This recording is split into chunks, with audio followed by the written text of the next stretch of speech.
To form the past tense in German, das Perfekt, you need two verbs, haben and sein. So we're going to use the first person singular of both verbs, sein, ich bin, and haben, ich habe. Now, as you'll see from the poster, the ich bin and ich habe overlap with a T and an en.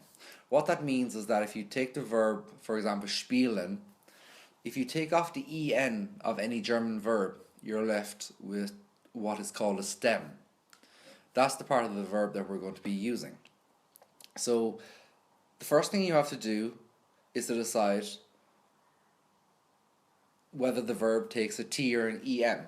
Now, in German you won't know if the verb takes a T or an en, so you'll just have to learn them as you come across them.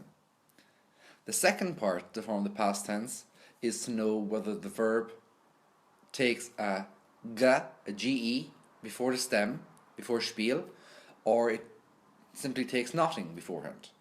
So for example, spielen, taking off the en, you're left with spiel, which is the stem of the verb. It takes a ge beforehand, so it would be gespiel, and you need to know whether it takes a T or an en. In this case, gespielt. Okay, so if you look at example A1, ich habe Fußball gespielt. Okay. Now we have an example A2, ich bin nach Berlin gefahren. Okay, we use ich bin because it's what I call an M&M verb. An M&M verb is a verb of motion and movement. If you're going places like fahren, laufen, and gehen. In this case, we are using the verb fahren. Okay, you take off the en, you're left with fahr, F-A-H-R, the stem of the verb. Looking at our two intersecting Venn diagrams in between ich bin and ich habe, we know that fahren takes a ge before, so gefahr, and then it takes an en, so gefahren. Okay? Just as a note, if in German you're talking about a location going towards somewhere, you always use the word nach. So nach Berlin, nach Limerick, nach Dublin, nach Cork, nach München. So when you're writing about going somewhere, you always use the word nach. Now we'll have a look at B1. Ich habe Limerick besucht.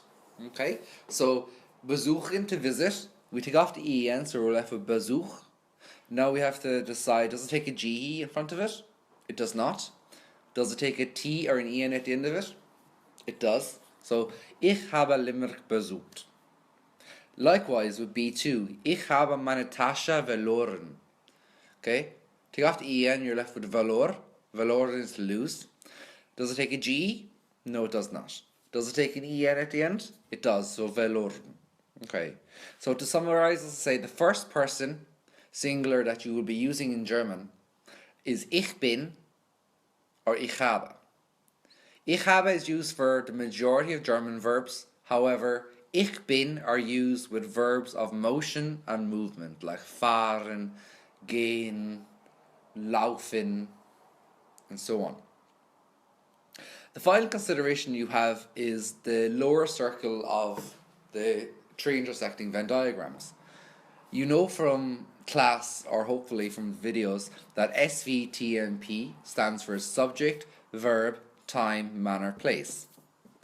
Now I have verb to at the end in parentheses. That is the location of the second verb when you're forming the past tense. So for example, let's go back to example A1. In the present tense, that sentence reads, ich spiele Fußball. Now we know ich spiele, the verb always is in the second position, it's the second idea.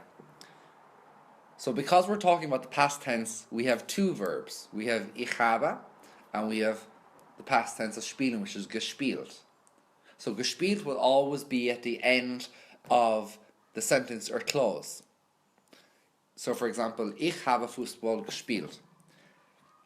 Also, it's worth knowing that if I were to say ich habe Fußball gespielt, and I introduce und, oder, or aber, it starts a completely new sentence. So I would have Ich bin nach Berlin gefahren.